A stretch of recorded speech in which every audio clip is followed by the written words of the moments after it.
खबर national conference के नायब सदर उमर अब्दुल्ला ने इल्जाम लगाया है कि बीजेपी ने नेशनल कॉन्फ्रेंस को शिकस्त देने के लिए गुलाम नबी आजाद, अल्ताफ बुखारी और सज्जाद लोन को साथ लाया है। उमर अब्दुल्ला ने कहा कि वो खौफजदा नहीं होंगे और न उन पर कोई फर्क पड़ेगा। उन्होंने इल्जाम लगाया कि 1977 के इंतखाबात के दौरान इस तरह के हथकंडे अपनाए गए थे जब जनता पार्टी ने मकामी जमातों और मजहबी रहनुमाओं से हाथ मिलाकर उन्हें शिकस्त देने की कोशिश की थी। लेकिन वो नारा थोड़ा अधूरा रह गया था।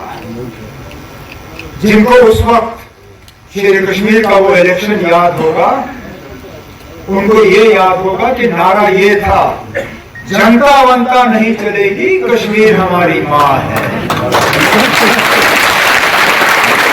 और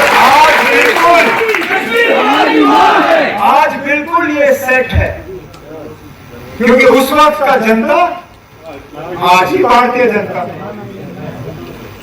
और उसी तरह जिस तरह शेर कश्मीर के दौर में सब एक साथ आ गए थे शेर कश्मीर को हराने के लिए, उसी तरह बीजेपी वाले आज सबको एक स्टेज पे लाने की कोशिश कर रहे हैं। निशाना नेशनल कॉन्फ्रेंस और नेशनल कॉन्फ्रेंस का ये हल वाला निशान है।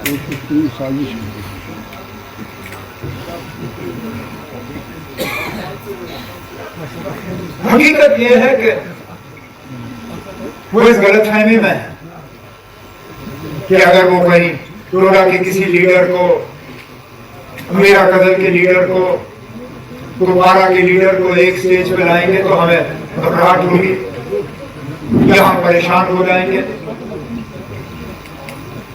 मैं आज खुद हैरान हूं इस बात पे कि अपनी सियासी जिंदगी, मुझे भी अब सियासत में अब 20-25 साल हो गए, मैंने सोपोर टाउन में नेशनल कॉन्फ्रेंस का इतना बड़ा प्रोग्राम आज तक एहसास पहले से ही था कि इरशाद, इनकी बहन मसरत, इनके साथी यहाँ पर बहुत ही मेहनत करने वाले हैं। मेहनत इन्होंने बड़ी की। आज आंखों देखी बात हमारे सामने है कि वाकई इनकी मेहनत का जो फल है वो यहाँ पे कायम है। और मैं मान के चल रहा हूं, पार्लियामेंट इलेक्शन में तो सोपोर से हमें लीड होगी ही होगी, और इंशाल्लाह सितंबर में जब असेंबली के इलेक्शन होंगे तो आपका यार और मेरा यार यहाँ का एमएलए होगा।